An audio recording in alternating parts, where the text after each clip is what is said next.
Tomorrow, thousands of you are going to appear for the JIPMAT exam and most of you don't even understand this. क्या सिर्फ JIPMAT exam के moment पे, exam के दिन पे, exam देते समय तुम अपनी रैंक को एक्चुअली अटेन कर सकते हो? नहीं. What actually matters is तुमने लास्ट 30 मिनट्स जब आप उस सेंटर में बैठ के वेट कर रहे होते हो, उस समय आपने क्या किया, उससे आपका एग्जाम बनता है या बिगड़ता है. आई थिंक ये बात जो है, ये मुझे आपको समझाने की जरूरत ही नहीं है. ये बात मैंने फालतू में बोली क्योंकि आप ऑलरेडी आईपीमैट इंदौर दे चुके हो, ऑलरेडी आईपीमैट रोहतक दे चुके हो एंड कई सारे आप में से लोग ऐसे होंगे जिनका एग्जाम सिर्फ इसलिए बिगड़ा क्योंकि उन्होंने जो लास्ट 30 मिनट्स है उसमें किसी और को ये चांस दिया कि वो आप में पैनिक इंड्यूस कर सके, या आपने अननेसेसरीली कुछ नया चीज को अपने आप में इंट्रोड्यूस किया ताकि वो चीज आप में पैनिक इंट्रोड्यूस कर सके एंड एंजाइटी के कारण आपने अपना एग्जाम बहुत बुरी तरीके से बिगाड़ दिया. लेकिन क्या आपके लिए ये जिपमैट एग्जाम बहुत ज्यादा इंपॉर्टेंट नहीं है? क्या आप बार बार एक ही मिस्टेक करके बार बार फेलियर की तरफ जाना अफोर्ड कर सकते हैं? क्या आपको ये चीज करनी चाहिए? नहीं करनी चाहिए. इसलिए आज मैं आपको बता रही हूं कि लास्ट 30 मिनट्स में आपको एग्जैक्टली करना क्या है और क्या नहीं करना है. ठीक है, तो फर्स्ट थिंग इज कि you need to stop studying.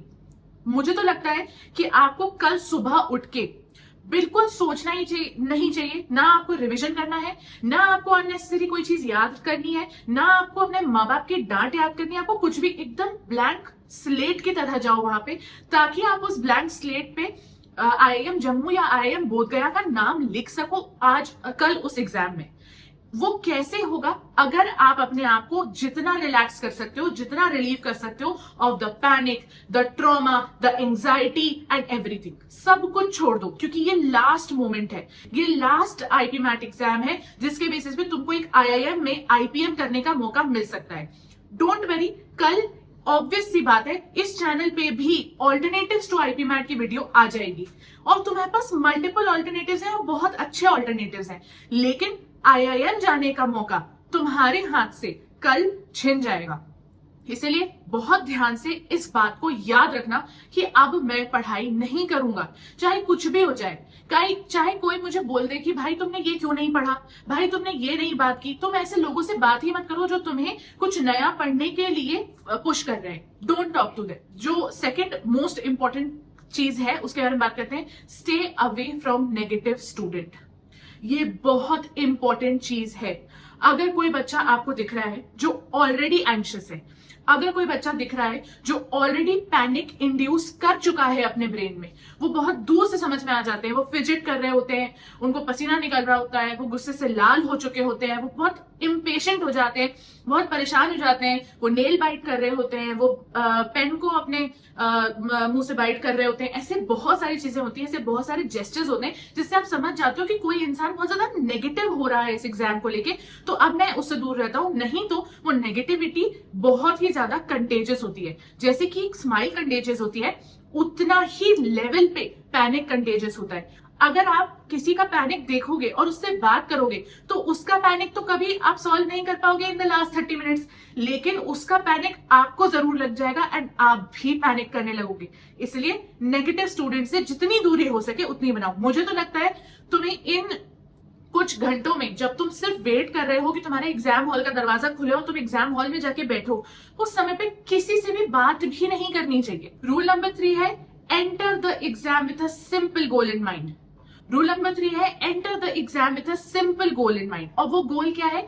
हमें क्वेश्चन सॉल्व करने हैं. वो गोल ये नहीं है कि तुम्हें IIM जम्मू जाना है, IIM बोधगया जाना है, या तुमको किसी भी तरीके से सारे आंसर्स करने हैं, कि तुमको बेहतर तरीके से अच्छी रैंक चाहिए. No, it's one question at a time. जो क्वेश्चन नहीं सही लग रहा है उसको स्किप करना है, जो क्वेश्चन सही लग रहा है उसको सॉल्व करने की कोशिश करनी है. जो थॉट प्रोसेस लेके आए हो, जो तुमने मॉक्स में किया है, वही वहां जाके रेप्लिकेट करना है और कुछ भी नहीं करना है. One question at a time. Don't think about your rank, don't think about failure, don't think about anything कि मम्मी पापा कितना डांटेंगे, क्या होगा, डजंट मैटर. एक बहुत इंपॉर्टेंट बात, this is not a rule, this is something जो मैं तुमको एक एडवाइस की तरह दे रही हूं. सबसे इंपॉर्टेंट चीज क्या होती है? Start the paper. जब तुम अपने पेपर को स्टार्ट कर रहे हो उसके बाद जो सेकंड स्टेप होना चाहिए वो ये होना चाहिए कि आपके जो फर्स्ट 5 क्वेश्चंस हैं या आपके जो फर्स्ट 10 क्वेश्चंस हैं वो एक्सट्रीमली सही होने चाहिए। उसमें आपको कॉन्फिडेंस होना चाहिए कि नहीं यार ये मैं अच्छे से करके आया हूं, नहीं यार ये मेरे से आंसर सही हो गए। जैसे ही वो कॉन्फिडेंस आएगा आप ऊपर चढ़ोगे। अगर आप ये सोच के जा रहे हो कि मैं इतने डिफिकल्ट क्वेश्चन उठाऊंगा ताकि मेरे पास टाइम रहे पूरे एग्जाम में उनको सॉल्व करने का, तो आप बहुत बुरी तरीके से फंस जाओगे, क्योंकि पहली बात तो आप उन्हीं को सॉल्व करते रह जाओगे, बाकी सेक्शंस छूट सकते हैं। सेकेंडली, आप में अगर कॉन्फिडेंस नहीं आएगा तो आप डिफिकल्ट क्वेश्चंस को फेस करने के लिए बिल्कुल भी रेडी नहीं हो पाओगे। इसीलिए सबसे पहले आपको कॉन्फिडेंस गेन करना है। अब चाहे वो एलआर के क्वेश्चन से करें, वीए के क्वेश्चन से करें या मैथ्स के क्वेश्चन से करें। The next very big question that everyone asks कि अगर एग्जाम में मेरा क्वांट बिगड़ गया तो मैं क्या करूंगा, अगर एग्जाम में क्वांट बहुत डिफिकल्ट आ गया तो मैं क्या करूंगा। आप कुछ नहीं करोगे। आपको जितना मालूम है, जितने फॉर्मूलाज याद हैं, जो अप्लाई करके आंसर निकल सकता है, वो सब कुछ तुम्हें करना है। उसके अलावा आपको कुछ भी नहीं करना है। क्योंकि अगर क्वेश्चन पेपर का क्वांट तुम्हारे लिए डिफिकल्ट है तो ये सोच के चलो जितने लोग बैठे हैं, सिर्फ यहाँ नहीं पूरे इंडिया में, उन सब के लिए वो डिफिकल्ट है।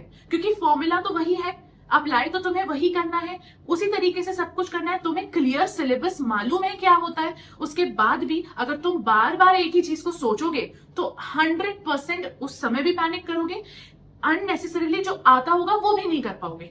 इसलिए क्वांट डिफिकल्ट आएगा तो सबका डिफिकल्ट होगा, जिसकी वजह से कट ऑफ ऊपर जाएगा और कुछ भी नहीं होता है। देखो, तुमको ऐसा लगता होगा कि जब हम ये चीज बोल रहे हैं तो तुम हमेशा ये सोचते होगे कि यार टॉपर्स कितना ज्यादा काम रहते होंगे। Yes, it is a reality. Toppers काम रहते हैं, बहुत काम रहते हैं, लेकिन क्या उनको नर्वसनेस नहीं होती? ऑब्वियसली होती है। बस उनके पास ये होता है कि वो अपनी स्ट्रैटेजी को बहुत ज्यादा बिलीव करते हैं, बहुत ज्यादा ट्रस्ट करते हैं। अगर तुम्हें ऐसा लगता है कि टॉपर्स नर्वस नहीं होते हैं तो जाके जल्दी से अक्षत और निखिलेश के जो IIM इंदौर के इंटरव्यू के सेशन थे ना, वो जाके देखो।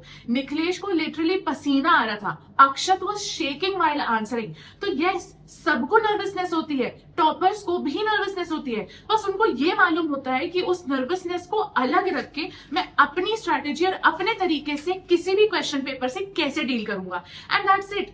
वो यही समझ के चलते हैं कि अगर क्वांट मेरे लिए डिफिकल्ट है तो सबके लिए डिफिकल्ट है, मैं अपने लिए एक एज कैसे क्रिएट कर सकता हूं, एंड दैट्स इट। इसके अलावा और कुछ नहीं है। जब कल क्वेश्चन पेपर देखोगे तो ये 3 चीजें याद रखना।